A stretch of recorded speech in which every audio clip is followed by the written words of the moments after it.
the lecture today. As I told you, the competency which we are going to cover today is 62.3. That is, describe the white matter of the cerebrum. The specific learning objectives of the lecture are that at the end of the lecture, you should be able to classify the white matter of the cerebrum, give location and example of each type of fibers. As you're going to classify, you should be giving example of each type of fibers, mention the function with the clinical correlation of each type of fibers. Out of the each type of fibers, corpus callosum, you will have to describe it. It can be asked as a short note. You have to describe it as classify the corpus callosum, describe its parts and give its function. And this is very important, that is describe the internal capsule under headings classification, parts, location, connection, blood supply. This can be asked as a full question, LAQ. You have to correlate the anatomical basis of lesion of internal capsule. Now, if you look at the white matter, you had seen there is a cortex. This cortex is made up of neurons. So these are all neurons. These neurons will have axons. These axons enter inside. So the inner part or the inner part of the cerebrum is white matter because it is myelinated fibers, nerve fibers which are myelinated. It appears white, so we call it as white matter of the cerebrum. Along with the axon, there will be some neuroglial cells and some blood vessels also, which will be running it to supply the cortex, or the white matter also. The nerve fibers which arise from the neurons present in the cortex or the white matters which are coming from below to terminate into the axons, they will all form this white matter. So according to the origin and termination of the nerve fibers in the cerebrum are classified or into three types. One, they are called as association. Association means what?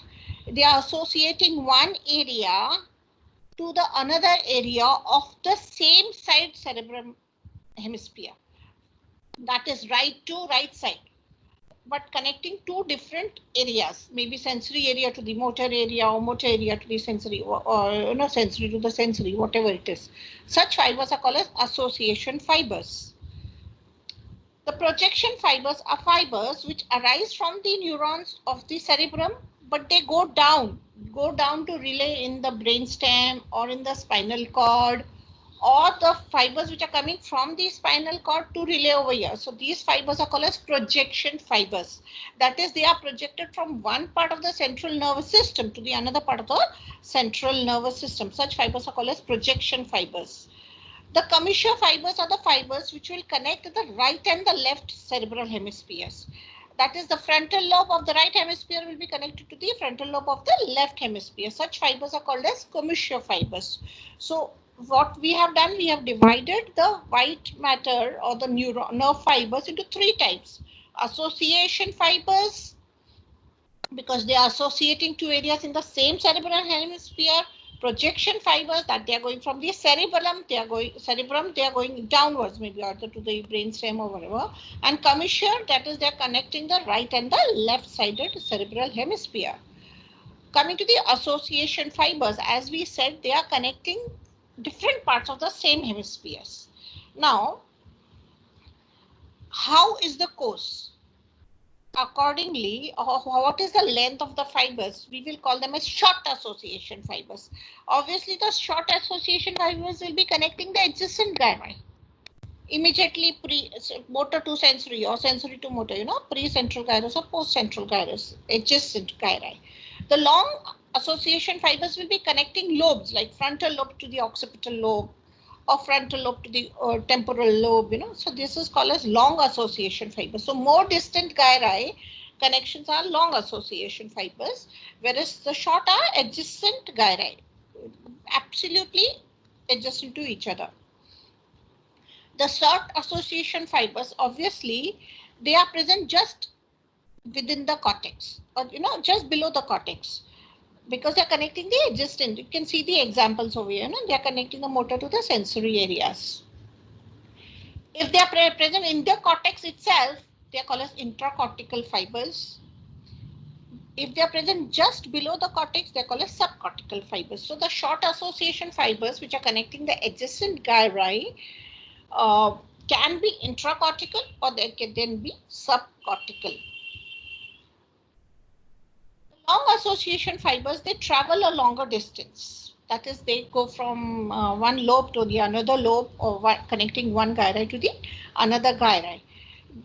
This is mainly responsible. You had seen yesterday, there is a primary motor area, primary sensory area, primary speech area, which are connected to the sensory speech area or the visual area. So because of these connections, you need to connect these through the long association fibers.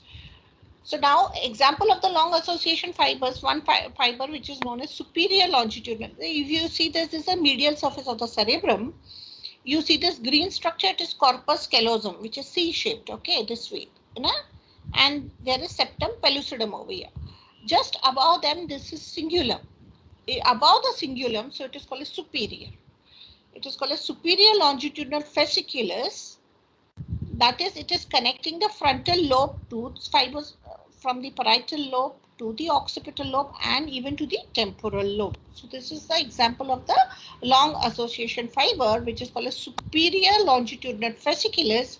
It is connecting the frontal to the parietal to the occipital as well as to the temporal lobe. Another example of the association fibers, long association fibers, is uncinate fasciculus. If you can see this, this is uncinate fasciculus. It is connecting the frontal lobe to the temporal lobe. And this is responsible for regulation of behavior.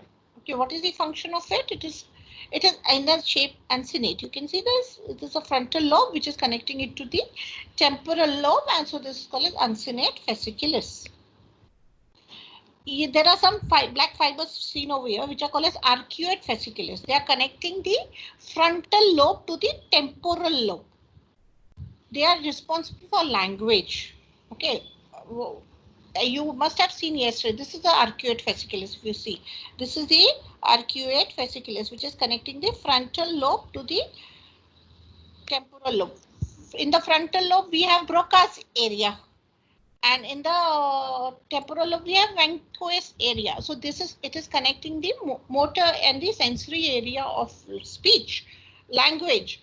And this is called as arcuate fasciculus.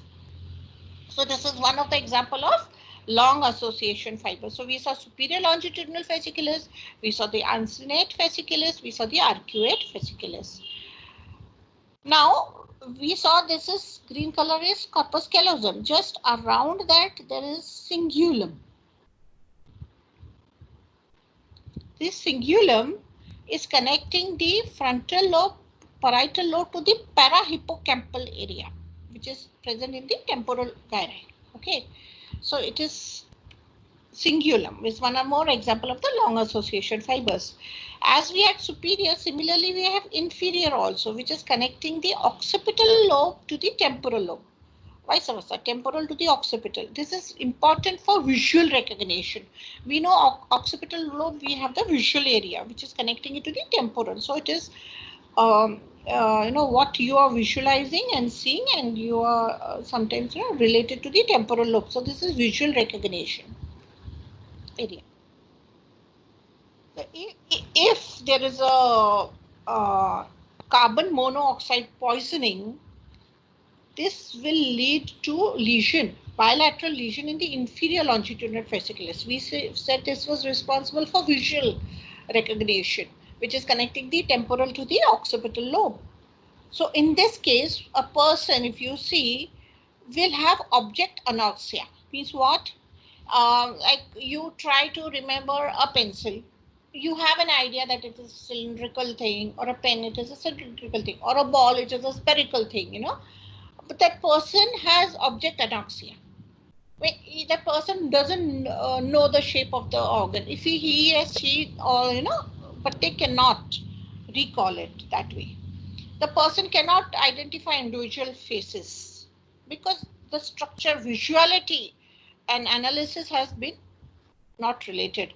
But remember, the person can see because occipital lobe is working as it is, but relating it to the nature of the object cannot be done.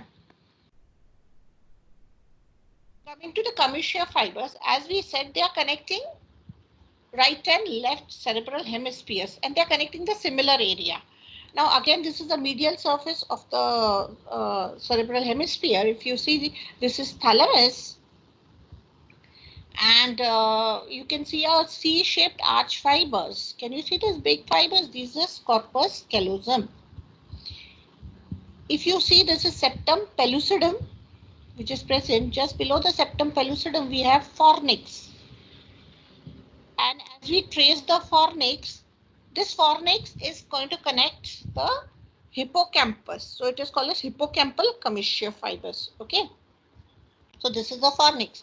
As we trace the fornix, it goes into the column, that is the anterior column. And here, if you can see this area, it is the anterior commissure, which is just, and this is the posterior commissure, which is present below, above the superior colliculus over here.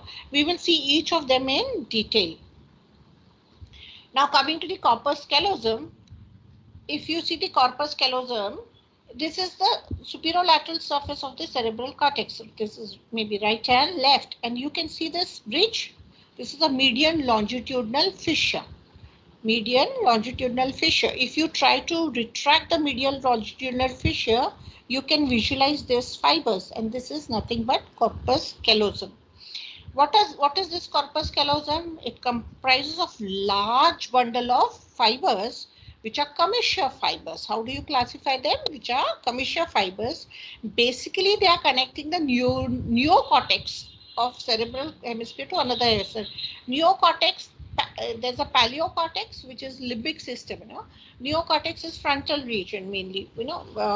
Intelligence, how it is developing. This will be covered later in detail, but understand it is mainly connecting the neocortex of one cerebral hemisphere to the another cerebral hemisphere. How will it connect? It will connect the similar areas. It will connect frontal lobe to frontal lobe area. No, that way. So this is the medial surface. As I told you, this is corpus callosum. Above the corpus callosum, we have cingulate gyrus. This is septum pellucidum, and here we have fornix. So if you see the corpus callosum, it is divided into parts. What are the different parts of corpus callosum? The terminal anterior part over here is called as rostrum. This is rostrum. As we go along, it is bending. So this bend part is called as genu. Then we have body of the corpus callosum. The posterior part is called as splenium. So if you see the corpus callosum, anterior most part, which is vertical almost, and a very thin part is called as rostrum. The bend is called as genu. The posterior part is called as splenium, and the remaining part over here is called as body of the corpus callosum. If you see the corpus callosum, it is this way, right? So this cortex has been removed from here. It is running, the fibers are running to connect the different poles. Some fibers which are running from frontal lobe will go over here to the medial surface, then turn here and then go over here. So they are going ahead, isn't it? So they are forming a curve forward. This curve forward fibers which are connecting the frontal lobe are called as forceps minor. So this is corpus callosum. Corpus callosum will curve forward, send the fibers forward in the frontal lobe, connecting one frontal lobe to the another frontal lobe. And these fibers of the corpus callosum are called as forceps minor. Similarly, some fibers from the corpus callosum will go posteriorly to connect the occipital lobe.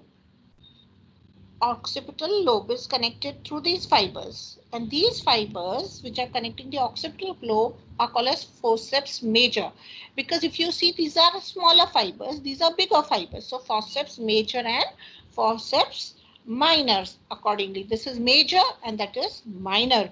If you recall, you must have seen in the lateral ventricle, there was a bulb which was two bulges, right? The one was of calcareous, another was of the bulb of the forceps major.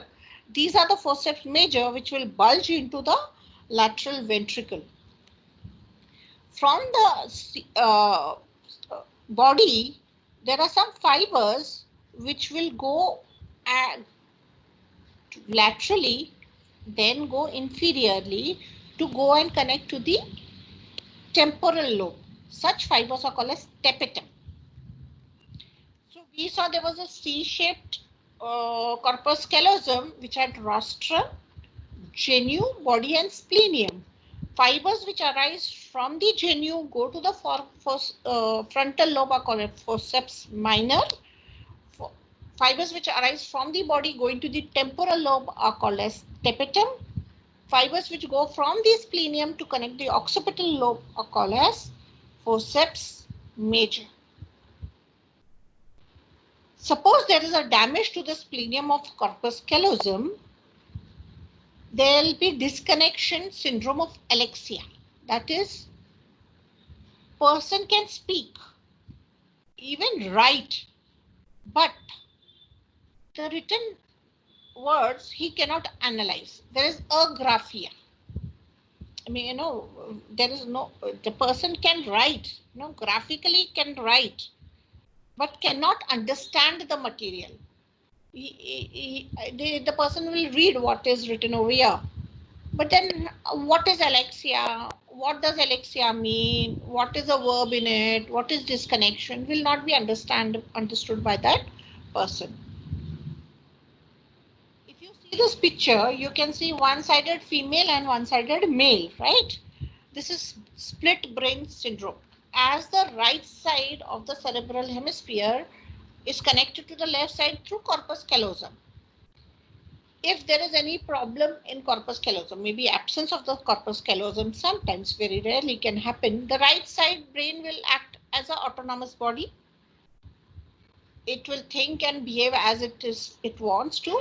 It will not coordinate with the left side, right? So left side and they will become two different hemispheres. They will not be able to connect to each other. In such cases, suppose there is a stimulus on the left hand side, the person will not be able to name what stimulus, that it is a pin, prick, or it is a pinch, or it is heat. The person cannot, that is called as anomia. You can keep a chart this way and tell the person to visualize. The patient answer, he will point to the female and say male and female, so the right side and the left side will not be coordinating with each other. It is called as hybrid face test. The corpus callosum is going to connect the different areas. Initially, this was used to, in cases of grand mal epilepsy, scissors, they used to dissect or, purposely cut the corpus callosum so that the seizures will be controlled. This was done previously. This was a treatment for grand. Now there are medications, so that is controlled over the medication. Now the anterior commissure fibers, which are present over here, we said, where are they present exactly? This is fornix, we said. What is anterior commissure fibers? This fornix is coming from hippocampus. This is efferent fibers of the hippocampus. When it comes down over here, it forms column. These are the anterior column. The anterior column of right side and left side will run downwards. In between this anterior column, we have a bundle of fibers, which is called as anterior commissure fibers. This is the anterior column of the fornix. You can see this is the intraventricular foramina, which is connecting the lateral ventricle of right and left side through this intraventricular foramina. It will go to the third ventricle. This is thalamus. So intrathalamic, between the two thalamus, we have third ventricle, which will continue into the cerebral aqueduct. This is midbrain. So the anterior commissure is situated in the anterior wall of the third ventricle at the upper end of lamina terminalis. So this is your third ventricle. This is the anterior wall of the third ventricle. Anterior commissure fibers, that is bundle of the fibers which are running between the anterior column of the fornix, between the right and the left anterior column. They will be connecting what? They are connecting the olfactory bulbs. They are connecting the olfactory bulbs because they are present on the floor of the frontal lobe, you know. So the olfactory bulbs will be connected through this. Also, as we said, the anterior column is there, which is coming from hippocampus. So there's the parahippocampal gyrus also is connected to the temporal lobe through it.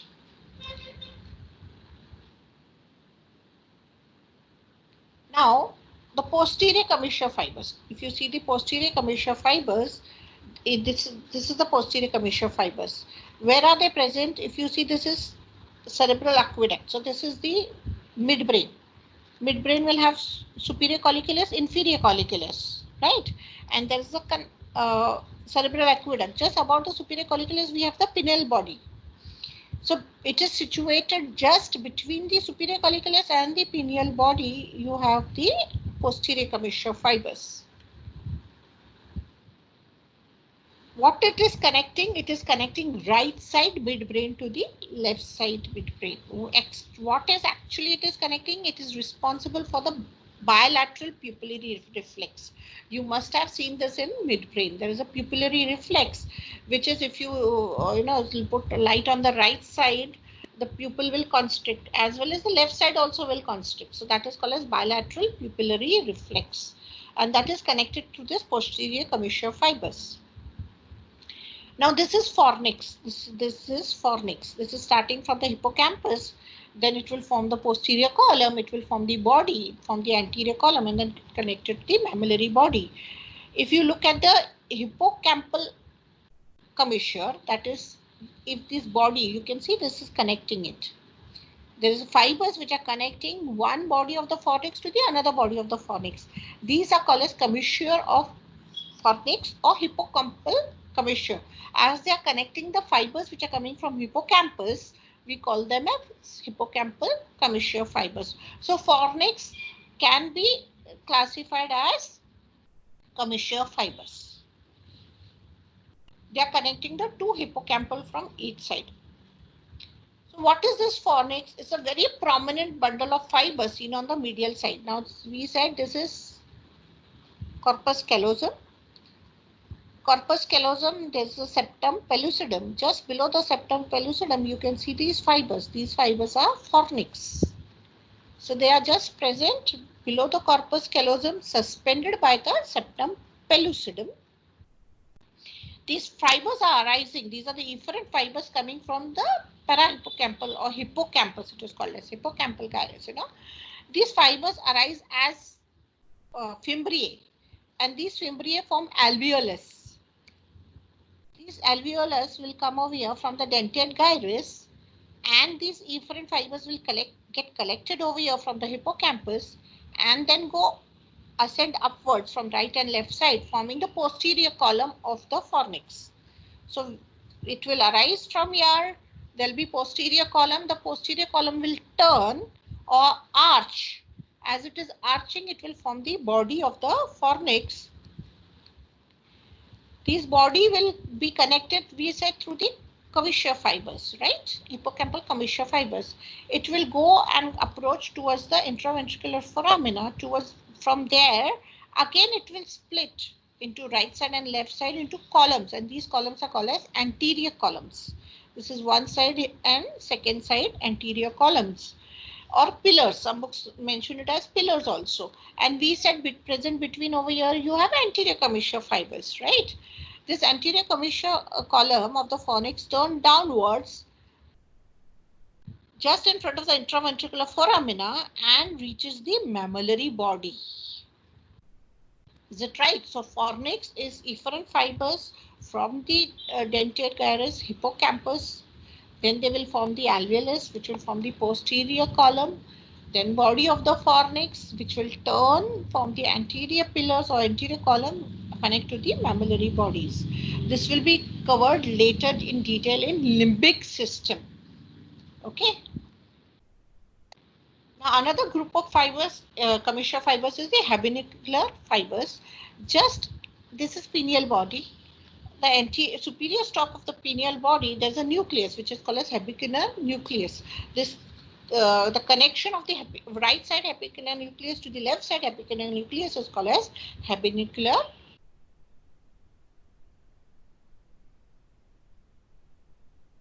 We saw the commissure fibers. Commissure fibers, we saw corpus callosum, we saw anterior commissure, we saw posterior commissure.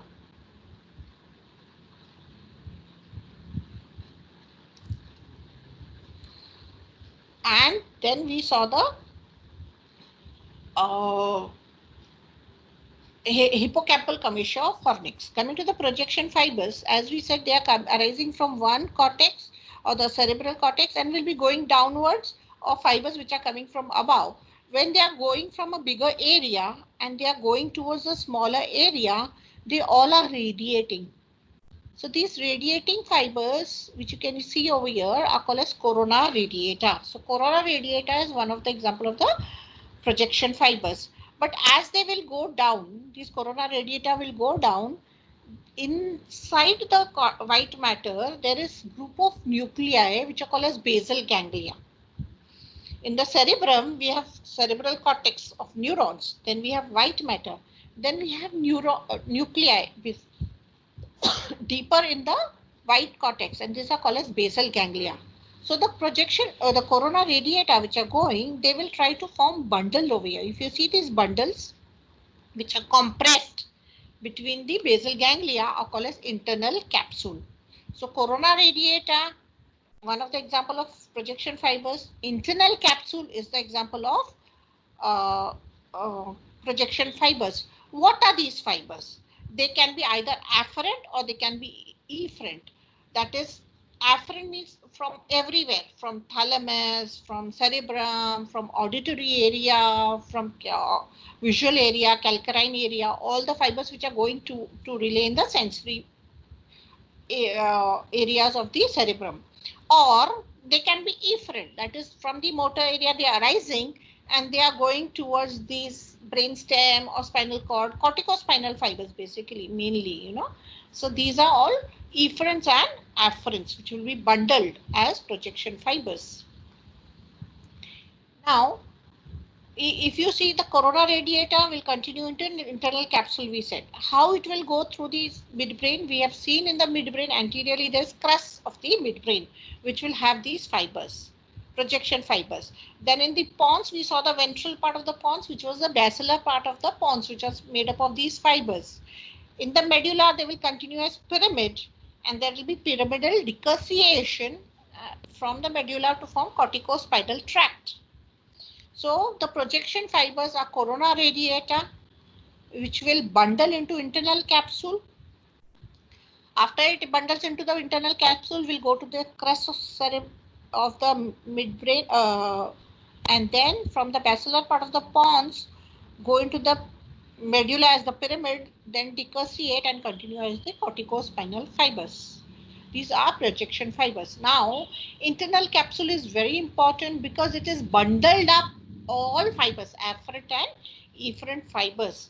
This is a cross section of the cerebral hemisphere. This is taken, to show the basal ganglia and see the internal. Can you see this? This is internal capsule. What is internal capsule?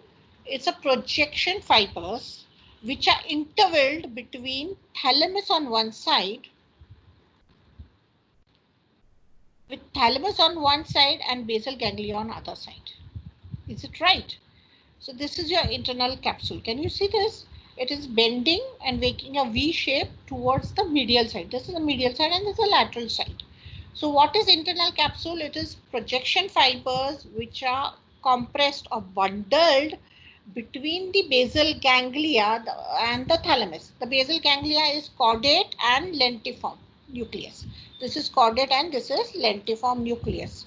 And thalamus. So basal ganglia is made up of caudate and lentiform and thalamus. So this compressed fibers, projection fibers to go downwards or go upwards are called as internal capsule. So this is your basal ganglia. Okay, and this is thalamus. according to the part, how it is traversing, there are different parts of the internal capsule. There are 5 parts of the internal capsule. One part is called as anterior limb. Can you see this? This is the anterior limb because it is present anteriorly. Where is it present? It is present between the caudate and the lentiform nuclei. So you have anterior limb between the caudate and the lentiform. Then there's a bend, acute bend, which is facing medially. This is called as genu. The third part, which is the posterior limb, this is the posterior limb. This posterior limb is present between the lentiform nucleus and the thalamus. So from here, the fourth part, which is going from the posterior limb down, the fibers are going towards the occipital lobe. This is called as retrolentiform part. This is called as retrolentiform. It's posterior to the lentiform. Posterior to the lentiform. So retrolentiform part. Some fibers from here go downwards below the lentiform nucleus, and so that fibers are called as sublentiform part. So what we saw, there are 5 parts. One is called as anterior limb, which is present between the caudate and the lentiform. Genu, which is the bend. Posterior limb, which is between the lentiform and the thalamus. Then we have the retrolentiform nucleus, and we have the sublentiform part. Sorry, nucleus, nahi part. Anterior limb, genu, posterior limb, retrolentiform part, and the sublentiform part. Now, similar thing over here. If you see the cut section of the cortex, just outside the lentiform nucleus, you see a gray matter over here, which is called as claustrum. Between the claustrum and the lentiform nucleus, there is again white matter, which is called as external capsule. So this is laterally is external capsule. Then here we have internal capsule. The internal capsule, we have seen 5 parts of the internal capsule. Coming to the anterior limb now, we said it is present between the caudate and the lentiform. What fibers are present? It is carrying sensory fibers which are coming from the thalamus as anterior thalamic radiation. They'll be arising from the thalamus. Thalamus will be covered in detail in later part, but it is arising from anterior and mediodorsal thalamic nucleus going to the frontal cortex. They are called as anterior thalamic radiations. Then going from frontal lobe to the pontine nucleus, we have frontopontine fibers. So mainly we have anterior thalamic radiation and frontopontine fibers present in the anterior limb. In the genu, if you see, it is a V. The V is pointed medially. Okay. Now it contains corticonuclear fibers, the corticobulbar fibers, that is from the cortex going to the nuclei. We had seen different nuclei, which from where all cranial nerves are arising. So these fibers will be called as corticonuclear fibers. Then the thalamus will give radiation, which is called as superior thalamic radiation, which are arising from VA and VL nuclei, that is ventral anterior and ventral lateral nucleus of the thalamus. They are going to relay in the frontal lobe. So, they are called as superior thalamic radiations will also be present in the, so sensory as well as motor fibers will be present in the genu as well as. In the posterior limb, it is also called as lentothalamic part because lentiform nucleus and the thalamic part, as it is present in between this. For all practical purpose, this genu and posterior limb have fibers together, like in the sense some fibers are also present in the genu of this, So clinically, lesion of genu or posterior limb will present in a similar way. What are the fibers present over here? It is corticospinal fibers, frontopontine fibers, frontorubral fibers, fibers going to the red nucleus. Corticospinal means cortex to the spinal, okay, and a very large sensory group of fibers which are coming from the VP nucleus, that is VPM and VPL nucleus of the thalamus, mainly going to the primary somatosensory. So main motor fibers, main sensory fibers are going through the posterior limb. Remember this. The retrolentiform part. it is, behind the thalamus there is lateral geniculate body and the medial geniculate body. The lateral geniculate body is responsible for visual part, pathway, that is optic radiations. I suppose it was covered previously. It goes through the calcarine sulcus, that is geniculocalcarine fibers, for visualizations. This is, what are these fibers? What fibers will be called? They are called as optic radiation. The sublenticular form will be going connecting temporopontine, temporal lobe. So from the temporal lobe to the pontine nucleus, and from parietal to the pontine nucleus. Basically auditory radiations. From going from the medial geniculate body, going to the superior temporal and the transverse temporal gyri, that is 41 and 42 area. So they are called as geniculotemporal fibers, auditory radiation. Lateral geniculate body to calcarine, so that is visual radiation, and medial geniculate body to the temporal lobe, so that is auditory radiations. To revise it in short, anterior limb we said motor fibers, frontopontine, frontothalamic. Sensory fibers, anterior thalamic radiation. Now it will be easy for you to analyze it, right? Genu will have motor fibers, frontopontine again, corticonuclear mainly, corticular reticular, parietothalamic fibers. The sensory fibers are superior thalamic radiation.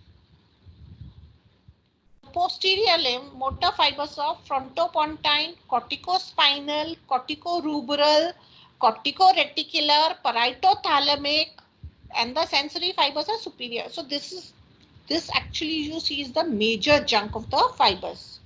You can draw it this way for your LAQ or theory paper. The retrolentiform fibers, they are parietopontine fibers, occipitopontine. Remember, retrolentiform means occipital. And corticotectal, that is going to superior colliculus. Tectal fibers, occipitothalamic. The sensory fibers, you have to remember this, it is optic radiation. Motor fibers to the sublentiform nucleus are parietopontine, temporopontine, occipitopontine. The sensory fibers are inferior thalamic radiation and acoustic radiation or auditory radiation. Remember this. Now, this is a good way to draw. You can draw a chart this way. Write the part, write the motor fibers, write the sensory fibers, and similarly write the relations. So yeah, caudate, lentiform, thalamus, parts of it, and label the fibers over here. I have uploaded this PPT. You can see this chart and make a chart this way for easy recall of all your fibers going through and the parts of the internal capsule. Now coming to the very important part, internal capsule is compact fibers. So they have to have blood supply to it, So the blood supply is very, very important clinically, because any necrosis or, thrombosis in the arterial supply will lead to a very big manifest or paralysis. So now if you see the anterior limb, try to visualize this. This is a circle of Willis. This is the basilar artery, which is giving the posterior cerebral arteries, right and left posterior cerebral arteries. The internal carotid artery will give the middle cerebral artery, and it will give the anterior cerebral artery. So this is the anterior cerebral artery, this is the middle cerebral artery, and this is the posterior cerebral artery. They are joined together by communicating artery to form the circle of Willis. The internal carotid artery gives another artery which is called as anterior choroidal artery.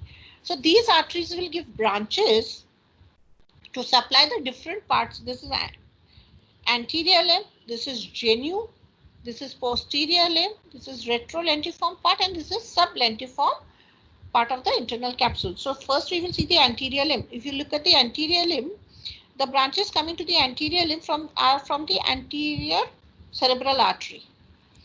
Anterior cerebral artery will give a branch to it which is called as medial striate branch. It's called as medial striate branch. Stria means corpus, basal ganglia is called as striatum, corpus striatum. because it appears like a rays, like, so it is called a striae, medial striae artery, because it will go to supply the medial part of the basal ganglia. So this is first branch, right? Another branch is the branch which artery is going ahead, but it is turning on itself. So it is called as recurrent branch. This recurrent branch is called as artery of Hebener. Now, from the middle cerebral artery, there's a branch which will go below it, then come and supply it laterally. So this is called as lateral striae artery or Charcot's artery. Remember, it will go to the lentiform nucleus and then come and supply. So to remember the anterior limb, branches coming from anterior cerebral artery, recurrent branch, and the medial striae branch. Middle cerebral artery is giving lateral striae branch, that is Charcot's artery. The genu, if you see, is supplied by recurrent branch. This recurrent branch will give branch to the genu also, that is artery of Hebener. And the middle cerebral artery, which was giving the lateral striae branch, will also give a branch to the genu. There is a direct branch which is coming from the internal carotid artery to supply the genu.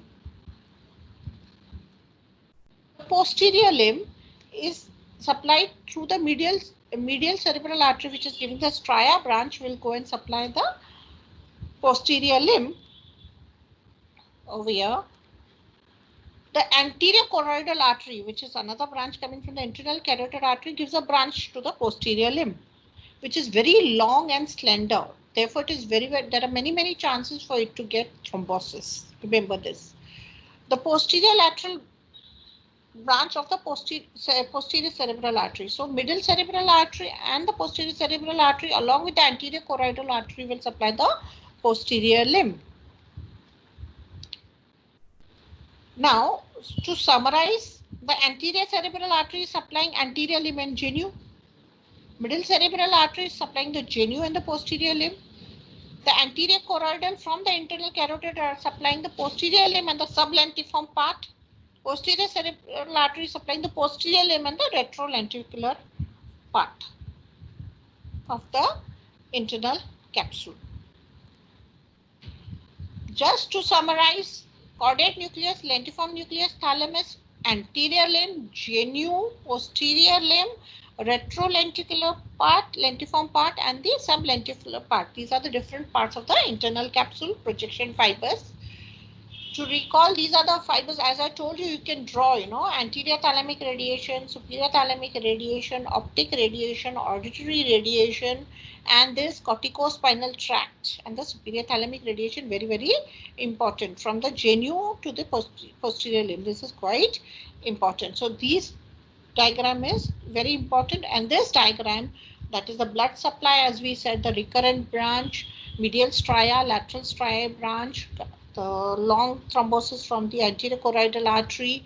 So these three diagrams you need to practice and draw for the internal capsule to recall everything, that is your parts of the internal capsule, then your fibers which are going through the internal capsule, even your blood supply to the internal capsule. Coming to the applied part, as we said, there can be occlusion of any artery. All the bundles will be paralyzed, or affected. Like suppose there is occlusion of the anterior choroid artery. The syndrome which will be there will be contralateral hemiparesis. There will be sensory loss also, hemisensory motor as well as sensory loss will be seen. There will be hemianopia because the lateral genicular bodies will be involved. There is quadrantric hemianopia. Now coming to if there is a recurrent artery of Hebener which is involved, there will be the syndrome which we'll see is called as dysarthria. That is, there will be contralateral motor, that is corticonuclear fibers will be affected, mainly. So the mandible, that is muscles of mastication, lips, that is facial nerve supplying them, or tongue muscles will be affected. So there will be dysarthria. The person will not be able to speak properly. The articulation will be very defective. There will be hoarseness of the voice. There will be dysphagia because the 9th, 10th and 11th cranial nerve, which are arising from nucleus ampliquus, will be interrupted. There will be a supranuclear involvement of the nucleus ampliquus for these nerves. The commonest source of cerebral hemorrhage, if it is there's a severe hypertension, or there's an aneurysm which needs to they clinically present as a burst of the aneurysm or hemorrhage. It is called a cerebral hemorrhage. It's very common for the lateral striate artery, which is a branch of the middle cerebral artery. This can be asked as a MCQ. Remember, it is clinically also very important. First, initially the person, if you take the history in detail, typically the person says there was a certain severe headache and within minutes the person is unconscious. Person says I'm having a very severe headache and all of a sudden he or she is unconscious. Initially period there is total shock. The person is unconscious, you cannot get any signs and symptoms. Later, as there is recovery from the shock, there will be signs and symptoms. What signs and symptoms will be seen? There will be complete hemiplegia. There will be signs of upper motor neuron lesion. That is, there will be spasticity. Increased tendon reflexes will be seen. There will be positive Babinski sign. So complete hemiplegia with upper motor neuron lesion, that is spasticity, increased tendon reflexes, positive Babinski sign is the sign that there is the cerebral hemorrhage which is affecting the posterior, lateral striate artery of the internal capsule. Thank you.